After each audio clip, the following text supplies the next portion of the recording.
People think the hardest part of being poor is hunger. It's not. The hardest part is watching the people you love suffer while you pretend to be strong. I was 11 years old when I stopped being a child. While other kids played football after school, I was washing dishes in a roadside restaurant before sunrise just to earn enough money to buy bread for my younger siblings. My father had abandoned us years earlier. And my mother, she was dying. Cancer slowly took everything from her, her strength, her smile, even her ability to stand. I still remember the nights she tried to hide her pain from us. But I could hear her crying softly when she thought we were asleep. That sound changed me forever. One evening, my little brother Samuel came to me holding his stomach. "Do we have food today?" he asked. I looked into his eyes and lied. "Yes, tomorrow." But there was nothing. No rice, no bread, nothing. That night, after everyone fell asleep, I sat alone in the dark and cried silently because I didn't know how to save my family. The next morning, I stole bread for the first time in my life. Not because I wanted to. Because my siblings were hungry. My hands shook as I hid the loaf inside my sweater and walked out of the store terrified. But when I got home and saw my brother and sisters eating like it was the best meal in the world, I knew I would do anything for them.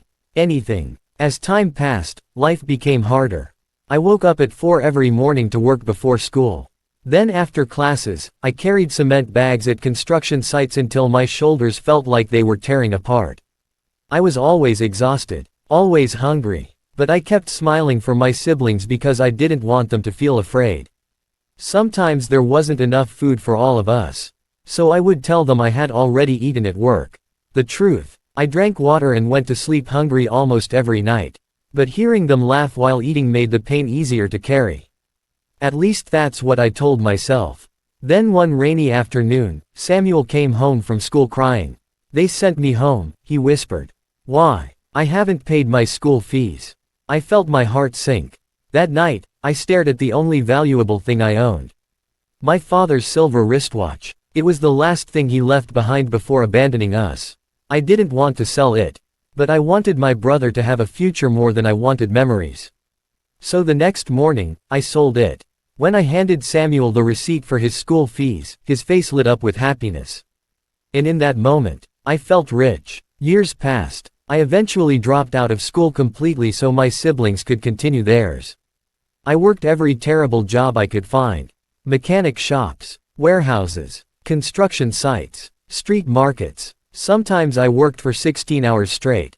Some nights, I slept outside because I couldn't afford transportation home. My hands became rough, my back constantly hurt, but every time I thought about giving up, I looked at my siblings and reminded myself why I was fighting. Then one day, my mother died. The hospital room felt unbearably quiet.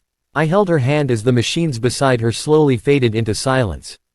Before her final breath, she squeezed my fingers weakly and whispered, "You gave them a life." Then she was gone. I wanted to break down. I wanted to scream, but I couldn't. Because grief was a luxury I couldn't afford. My siblings still needed me. So I buried my pain and kept working. Years later, all my sacrifices finally seemed worth it. Samuel became a doctor. Grace became a lawyer. The twins graduated from university with honors. I was proud of them. So proud. Even though I was still unloading trucks at nearly 40 years old. One evening after work, I walked past a beautiful restaurant downtown. And through the glass window, I saw my siblings sitting together laughing. Expensive clothes, beautiful watches, successful lives. I smiled proudly, until I realized something. I wasn't invited. Still, I called Samuel anyway. "I just saw you guys at the restaurant," I said softly. There was a pause. Then he answered coldly, "It's a business dinner." "Oh, okay." Then before the call ended, I heard someone laughing in the background. "Is that your poor brother again?" And Samuel laughed quietly before hanging up. Poor brother. That's all I had become. Not the boy who sacrificed his childhood. Not the man who raised them. Just, poor brother. I stood outside in the rain for a long time that night.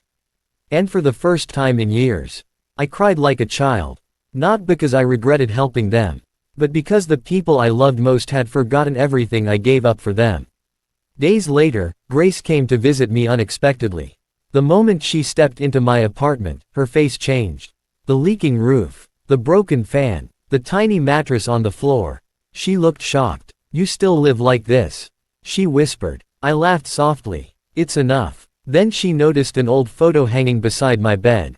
A faded picture of all of us as children. Me standing behind them, smiling through exhaustion. Grace suddenly burst into tears. "You gave us everything." I looked away because hearing those words hurt more than hearing nothing at all. The next morning, all my siblings showed up together. And something I never expected happened. Samuel fell to his knees crying. "I am sorry," he said. "I forgot who sacrificed everything for us." The twins cried too. And for a long moment, none of us spoke. Because sometimes guilt is too heavy for words. Samuel eventually took me to the hospital for a full medical checkup. That was when we learned the truth. Years of starvation, stress, and overworking had damaged my heart badly.